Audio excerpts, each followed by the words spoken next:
Hi, I'm Daniel, and this is a dunking of Alice Through the Looking Glass. Alright, so let's break it down. In order to save someone they love, a person steals a time machine and goes back in time in the hope of changing it in order to prevent a catastrophe that's about to happen. And what is Doctor Who doing here? I am talking about Alice Through the Looking Glass, which I imagined would be a wonderfully barbelnosh, quintastic tale of fun and frivolity and frolics, because Wonderland tales, they're famously about nonsense. They're really about nothing at all. And this film, it's very traditional. It's got a 3-act structure. It's got what I think is supposed to be a villain, but is he a threat? Is he a buffoon? Why did I spend the entire film thinking he was played by Christoph Waltz? Is he Scottish? Is he Russian? What is he? How did he come to be? And he's played by Sacha Baron Cohen of all people, who seriously needs to fire his agent after this year. Seriously. And the main character of Alice, well, how can I put this? No, that's a piece of cardboard. No, that's a piece of styrofoam. There we go, Alice. She is completely bland and indistinguishable. And then you've got the main characters who I really couldn't care about because they've all got about 3 lines each. The gist of the film is the Hatter is sick and Alice thinks that by going back in time she can save his family, which will stop him from being sick in the future. Fairly simple narrative.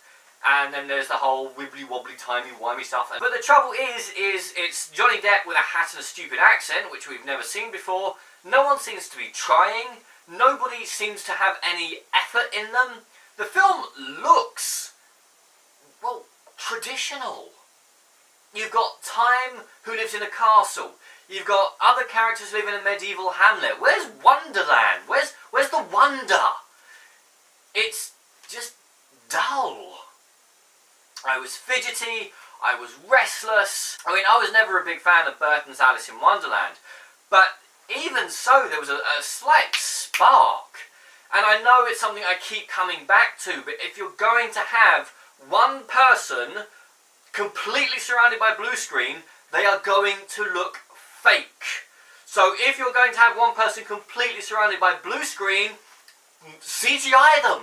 Make them all CGI, or do what James and the Giant Peach did, and in the real world, have them portrayed by human actors, and then they go through this change. In Alice's case, she walks through a mirror, and poof, she's stop motion, or she's CGI, or she's animated, and that way you can do whatever you like in Wonderland, and I will stop noticing that she looks fake, that she looks like she doesn't belong there, like she looks like a person on blue screen who's being told behind you is a terrifying wave, or in front of you is a terrifying monster, and I bet the CGI will put in some better performances.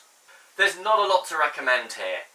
The first film grossed $1 billion somehow, so a sequel was inevitable, but this, it's low effort, it's low energy, it's really kind of boring, and it's not wondrous enough. This is a poor film.